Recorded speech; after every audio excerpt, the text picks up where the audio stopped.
नमस्कार दोस्तों, स्वागत है आपका जीवन ज्ञान पथ के चैनल में। आज हम सूर्य के बारे में जानेंगे।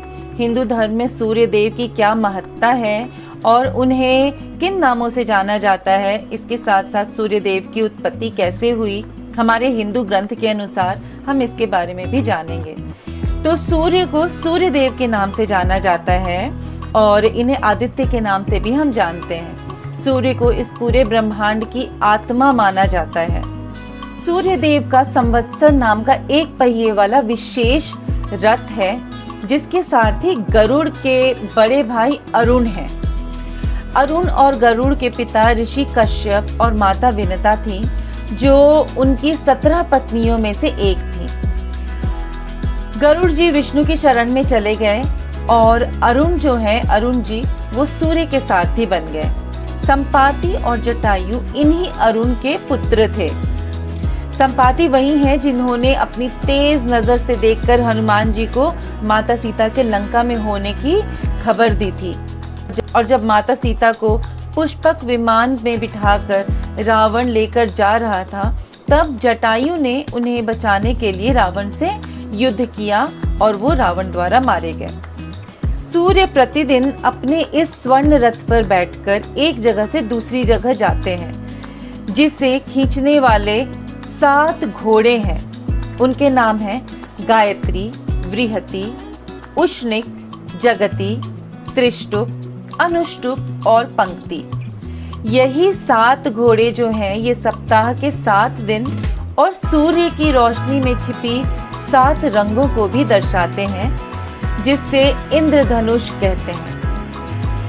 रथ का पहिया काल के चक्र को दर्शाता है और इसमें 12 तीलियां होती हैं, जो साल के 12 महीनों को दर्शाती हैं। 6 नेम होते हैं। नेम क्या होते हैं? साल के 6 हिस्से होते हैं, जो 6 ऋतुओं के आधार पर अलग अलग किए जाते हैं। इसके अलावा 6 ऋतु भी होते हैं और 3 चौमासे होते हैं। इस रथ का एक सिरा मानसोत्तर पर्वत पर और दूसरा सिरा मेरु पर्वत पर माना गया है। सूर्य का रथ 1 मुहूर्त 2 घड़ी यानी कि 48 मिनट में 34,08,100 योजन चलता है। इसे अगर हम किलोमीटर में देखें तो ये करीब 27,206,400 किलोमीटर होते हैं।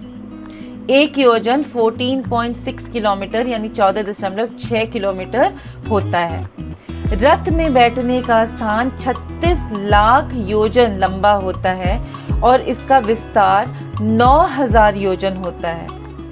इसका ईशा दंड जो है यानी कि जुआ और रथ के बीच का भाग, ये रथ के 2 गुना होता है। रथ की धुरी जो है वो 1.5 करोड़ 7 लाख योजन लंबी होती है, जिसमें पहिया लगा होता है। आइए अब हम जानते हैं कि हमारे पुराणों के अनुसार सूर्य के जन्म के बारे में क्या लिखा गया है। तो एक बार जब देवासुर संग्राम में असुरों की जीत हुई, तब देवता अपनी सुरक्षा के लिए माता अदिति के पास गए। माता अदिति ने सूर्य से अपने पुत्र के रूप में जन्म लेने को कहा। तब सूर्य देव ने माता अदिति और कश्यप ऋषि के पुत्र के रूप में जन्म लिया और उनकी तेज रोशनी को देखकर सारे असुर वहां से भाग खड़े हुए। इन्हीं कश्यप ऋषि के पिता मरीचि थे, जो ब्रह्मा जी के 7 मानस पुत्रों में से एक थे, जिनमें से एक पुलस्त्य ऋषि भी थे, जिनके प्रपौत्र रावण थे, यानी रावण उनके पोते थे। इस तरह हम देखते हैं कि रावण जो है वो सूर्य देव के ही वंशज है। सूर्य की पूजा का महत्व वेदों और पुराणों में उल्लेखित है। ऋग्वेद, यजुर्वेद और अथर्ववेद में सूर्य देवता की स्तुति की गई है। कोणार्क का सूर्य मंदिर, कोंकण के मोढेरा का सूर्य मंदिर और मध्य प्रदेश के उज्जैन का सूर्य मंदिर प्रमुख मंदिरों में से एक है, जहां सूर्य देवता की पूजा की जाती है। तो आज हमने सूर्य देव के बारे में काफ़ी सारी जानकारी हासिल कर ली है। आगे के वीडियो में भी हम इसी तरह से आपके लिए कई सारी जानकारियां लेके आएंगे, जो हमारे हिंदू ग्रंथ में लिखे गए हैं। धन्यवाद।